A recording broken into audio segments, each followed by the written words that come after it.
Hello students, welcome to my YouTube channel maths pyramid. और हम हमारी अर्थमेटिक प्रोग्रेशन की जो सीरीज है उसी को आज कंटिन्यू कर रहे हैं। तो आज हम पढ़ रहे हैं अर्थमेटिक प्रोग्रेशन में questions based on selection of terms in arithmetic progression. Selection of terms की जो थ्योरी है कि हमने टर्म्स को किस तरीके से सिलेक्ट किया और हमें क्यों ज़रूरत थी, वो सब हम ऑलरेडी कवर कर चुके हैं हमारे पुराने एक वीडियो में, जहां हमने सिलेक्शन ऑफ टर्म्स की थ्योरी कवर की थी। उस वीडियो की लिंक आपको डिस्क्रिप्शन बॉक्स में दे दी गई है, आप वहां जाकर देख सकते हैं। आज हम पढ़ने वाले हैं सिलेक्शन ऑफ टर्म्स में स्पेसिफिकली 3 नंबर ऑफ टर्म्स। जब हमारी नंबर ऑफ टर्म्स 3 होंगी या 3 नंबर्स होंगे तो उनको किस तरीके से सिलेक्ट किया जाना है। आपको पता है जब हमने इसकी थ्योरी पढ़ी थी तो हमने पढ़ा था कि अगर हमें कोई भी जो नंबर्स हैं, 3 नंबर्स जो अर्थमेटिक प्रोग्रेशन में है वो सिलेक्ट करने हैं तो हमने सिलेक्ट करेंगे a minus D, a plus D. अभी क्यों सिलेक्ट करेंगे, कैसे सिलेक्ट करेंगे, ये हम ऑलरेडी पढ़ चुके हैं। a minus D, a plus D, ये तीनों नंबर्स अर्थमेटिक प्रोग्रेशन में है, जहां इनके बीच का जो कॉमन डिफरेंस है वो है आपका d। तो आज हम जो क्वेश्चंस करने वाले हैं वो आपके सीबीएसई बोर्ड एग्जाम्स में ऑलरेडी पूछे जा चुके हैं, तो हम उन्हीं को कवर करते हैं कि सिलेक्शन ऑफ टर्म्स पे बेसिस किस तरीके के क्वेश्चंस आपके एग्जाम में पूछे जाते हैं, और स्पेशली 3 जब नंबर ऑफ टर्म्स 3 सिलेक्ट करना हो। आज के वीडियो का मेन टॉपिक यही है। तो चलिए स्टार्ट करते हैं हम हमारा क्वेश्चन। हमारा फर्स्ट क्वेश्चन है, the sum of the first 3 numbers in an AP is 18 if the product of first and third term is 5 times the common difference to find the 3 numbers। ये जो आपका question है, ये question आपका CBSE 2019 के exam में पूछा जा चुका है। मतलब क्या है कि ये अभी लेटेस्ट क्वेश्चन है जो आपके सिलेक्शन ऑफ टर्म्स बेसिस पे आपके बोर्ड एग्जाम्स में पूछा जाता है। तो हम देखते हैं कि हम इस तरह के क्वेश्चंस को कैसे करते हैं।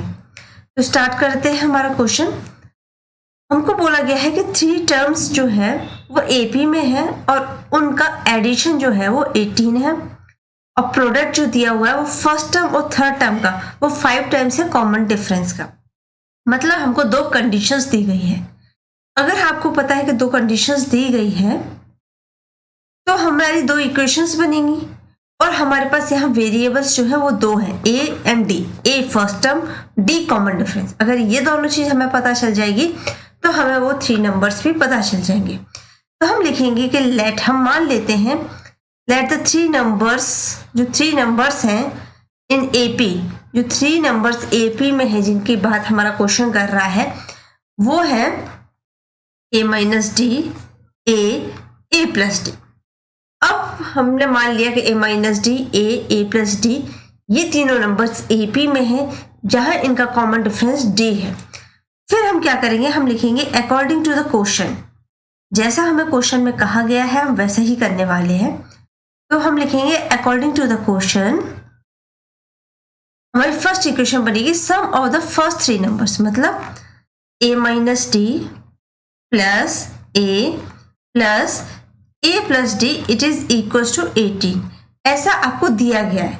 अब a कितनी बार है, a प्लस a, ये हो जाएगा आपका 3a, minus D plus D आपका हो जाएगा 0, तो 3a इज इक्वल टू 18। तो यहाँ से आपका a आ जाएगा 6। a आया है आपके पास 6, और आपको पता है कि a जो है एक फिक्स्ड क्वांटिटी है ये आपके पास। अब आपके पास a जो है वो एक फिक्स्ड क्वांटिटी आ चुकी है। अब हम सेकेंड इक्वेशन बनाते हैं according to the question. As per the question हमें बोला गया है product of the first and third term वो है 5 टाइम्स द कॉमन डिफरेंस। ये हो गई आपकी फर्स्ट इक्वेशन से जो हमारे पास रिजल्ट आया। अब बात करते हैं, हमें बोला गया फर्स्ट टर्म, मतलब ये है हमारी फर्स्ट टर्म, ये है हमारी सेकेंड टर्म और ये है हमारी थर्ड टर्म। यूजुअली ए को हम फर्स्ट टर्म बोलते हैं, लेकिन उसके बाद हमारी series a plus D, a plus 2d इस तरीके से आगे बढ़ती है, पर ताकि हमारी जो इक्वेशंस है वो हमें सॉल्व करना इजी हो जाए, हमारा कैलकुलेशन इजी हो जाए, इसलिए हम टर्म्स को इस तरीके से सिलेक्ट करते हैं कि जब हम उनका एडिशन करें या कुछ करें तो हमारे पास मिनिमम टर्म्स बचे और मिनिमम कैलकुलेशन में हमारा काम हो जाए। तो देखिए, आप उस तरीके से भी कर सकते हैं, करके देखिएगा, लेकिन उसकी कैलकुलेशन बहुत लंबी जाएगी। तो ये हो जाएगा हमारा first term into third term. Third term कितनी है? a plus D. इसका कितना दिया हुआ है? हमें बोला गया product of the first and third term कितना है? 5 टाइम्स। किसका? कॉमन डिफरेंस का। और यहाँ पे कॉमन डिफरेंस कितना है? हमारा d। अब इसको जब हम सॉल्व करेंगे तो ये देखिए, ये a माइनस बी और a प्लस बी का फॉर्मूला बना है। और a माइनस बी और a प्लस बी का फॉर्मूला क्या होता है? a square minus B square. तो ये हो जाएगा a square minus D square, it is equal to 5d। अब a स्क्वायर की जगह क्या करेंगे? हम पुट कर देंगे हमारी वैल्यू a। ये है हमारी इक्वेशन नंबर 2। हम लिखेंगे put a is equal to 6 in equation 2 from equation 1। Equation 1 से हम इक्वेशन 2 में a की वैल्यू पुट कर देंगे। अब ऐसा करने से हमारा क्या होगा? ये देखिए, ये हो जाएगा हमारा 6 का स्क्वायर माइनस का D square, it is equal to 5d। तो 6 का स्क्वायर होता है आपका 36 माइनस का D square is equal to 5d। अब हम इसको क्या करेंगे? ये हमारी क्वाड्रेटिक इक्वेशन बन रही है। क्वाड्रेटिक इक्वेशन मतलब हमारी सेकंड डिग्री की इक्वेशन बन रही है। तो देखो, ये डी स्क्वायर और डी, तो हम क्या करेंगे? इनको अरेंज कर देंगे। तो हम इन दोनों को एक ही साइड ले जाएंगे और इक्वल टू 0 कर देंगे। ये हो जाएगा हमारे पास डी स्क्वायर माइनस का 5d प्लस का माइनस का 36, इट इज इक्वल टू 0। ठीक है, तो ये बन गई हमारी quadratic equation. D square plus का 5d माइनस का 36, इट इज इक्वल टू 0। अब ये जो आपके पास क्वाड्रेटिक इक्वेशन बनी है, ये जो क्वाड्रेटिक इक्वेशन बन गई है आपके पास, अब इसको सॉल्व करना है। इसको सॉल्व करने के आपके पास 2 मेथड है, और भी मेथड हो सकते हैं। पहला मेथड, आप इसमें हीरोज फॉर्मूला लगा दीजिए। दूसरा, स्प्लिटिंग द मिडिल टर्म। तो आप यहाँ पे मिडिल टर्म को स्प्लिट करने का ट्राई कर सकते हैं। जब आप मिडिल टर्म को स्प्लिट करेंगे, उसके लिए आपको क्या करना होता है? ये जो कांस्टेंट है, ये इसका फॉर्म होता है a square plus ba plus C, it is equal to 0। तो हम क्या करेंगे कि जो इनके कांस्टेंट्स होते हैं डी स्क्वायर का और ये इनके जो प्रोडक्ट्स हैं उनको फैक्टराइज कर देंगे। और फिर उसमें से जब फैक्टराइज करेंगे तो जैसे 36 है, 36 को हम फैक्टराइज करेंगे तो कितना हो जाएगा? ये हो जाएगा आपका 2 इंटू 2 इंटू 3 इंटू 3, 2 2 जा 4, 4 3 जा 12, 12 3 जा 36। हम इनको फैक्टराइज कर देंगे। उसके बाद हम इस तरीके से पेयर्स बनाएंगे हमारे टर्म्स के, जिससे उनका एडिशन या सब्ट्रैक्शन वो आए हमारे 5 के इक्वल प्लस 5। तो अब देखिए, हम कई तरीके से बना सकते हैं। देखो, 2 3 या 6 और 6, जब 6 और 6 ऐड करेंगे तो 12 होगा, सब्ट्रैक्ट करेंगे तो 0 होगा। अब देखो, 2 2 जा 4 और 3 3 जा 9। अब 4 और 9, अब आप देखिए कि अगर प्लस 9 में से माइनस का 4 सब्ट्रैक्ट करेंगे, आप अगर प्लस 9 में से 4 सब्ट्रैक्ट करेंगे तो आपके पास बचेगा 5। तो आपके पास मिडिल टर्म की इक्वल आ गया। और प्लस 9 इंटू माइनस 4 करेंगे तो आपके पास आ जाएगा -36, जो हमें चाहिए। तो जब हम इसको स्प्लिट कर देंगे मिडिल टर्म को, तो देखिए ये कैसे हो जाएगा? ये हो जाएगा हमारे पास D square plus 9d minus का 4d माइनस का 36 इक्वल्स टू 0।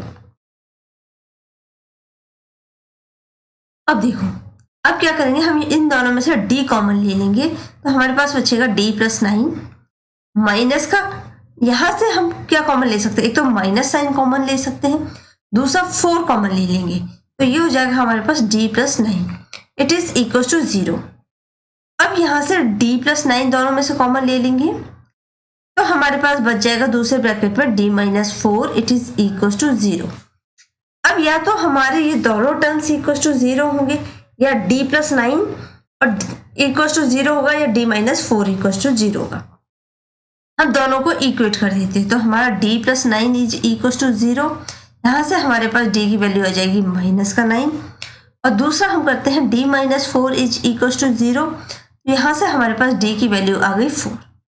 अब हमारे पास जो कॉमन डिफरेंस है उसकी दो वैल्यूज आई है, क्योंकि हमारी जो इक्वेशन है वो क्वाड्रेटिक इक्वेशन बनी है in the form of d। अब चूंकि हमारे पास d की दो वैल्यू आ गई है, इसका मतलब क्या है कि हमारे पास जो अरिथमेटिक प्रोग्रेशन की जो 3 टर्म्स आएंगी वो 2 सेट्स में आएंगी। केस 1, जब हम फर्स्ट केस की बात करते हैं तो उसमें a तो हमारा कांस्टेंट है फिक्स 6, लेकिन d जो है हम ले रहे हैं पहला -9 फर्स्ट की कंडीशन में, और हमारी 3 टर्म्स क्या है, a minus D, a plus D. अब क्या करेंगे, हम यहाँ वैल्यूज पुट करेंगे, तो 6 माइनस d कितना है माइनस का 9, a कितना है 6, यहाँ पर है 6 प्लस और 9 माइनस का 9, तो ये हो जाएगा आपके पास 6 प्लस 9, ये हो जाएगा आपके पास 6 और ये हो जाएगा 6 माइनस 9। तो 6 प्लस 9 कितना होता है 15, फिर ये हो जाएगा 6 और ये हो जाएगा आपके पास माइनस का 3। तो ये आ गई आपके पास वो टर्म्स, वो 3 टर्म्स है जो कि आपकी एपी में है और आपकी दी हुई कंडीशंस को सेटिस्फाई कर रही है। कैसे, आप इनका एडिशन भी चेक कर सकते हैं और आप इनके मल्टीप्लिकेशन भी चेक कर सकते हैं। दूसरा, अब हम बात करेंगे केस 2 की, जहां हमारा d is equal to a तो हमारा 6 है लेकिन d हमारा 4 है। इस कंडीशन में क्या करेंगे, a minus D, a plus D, ये हमारी वो 3 टर्म्स। अब यहाँ वैल्यूज पुट कर देंगे तो ये हो जाएगा 6 और 6 प्लस 4। जब इसको फर्दर सॉल्व करेंगे तो 6 माइनस 4, 6 और 6 प्लस 4, 6 माइनस 4 कितना होता है 2, 6 और 6 प्लस 4 10। ये 2 सेट्स आए हैं आपके पास, ये वो 2 सेट्स हैं आपके पास। ऐसे 2 सेट्स बने हैं जो अरिथमेटिक प्रोग्रेशन में हैं और आपकी दी हुई कंडीशन, क्वेश्चन में दी गई दोनों कंडीशंस को सेटिस्फाई करते हैं। तो इस तरीके से आप क्वेश्चन कर सकते हैं। बोर्ड एग्जाम में पूछा हुआ क्वेश्चन है, इंपॉर्टेंट क्वेश्चन है, कोई ज्यादा फर्क नहीं पड़ता कि किस तरह का पूछा जा रहा है, क्या है, आप इजीली इनको कर सकते हैं। तो आज के लिए इतना ही। नेक्स्ट वीडियो में हम करेंगे इसी बेसिस पर एक और क्वेश्चन जो आपके बोर्ड एग्जाम में पूछा गया है, और सिलेक्शन ऑफ टर्म्स जिसमें 3 टर्म्स की हम बात करेंगे। अगर इस वीडियो में कोई भी डाउट हो, कोई भी क्वेरी हो, तो हमें कमेंट बॉक्स में लिख के जरूर बताइएगा। अगर आपने चैनल को अभी तक सब्सक्राइब नहीं किया है तो कर लीजिए। वीडियो पसंद आए तो लाइक एंड शेयर करना ना भूलिए। Thank you so much.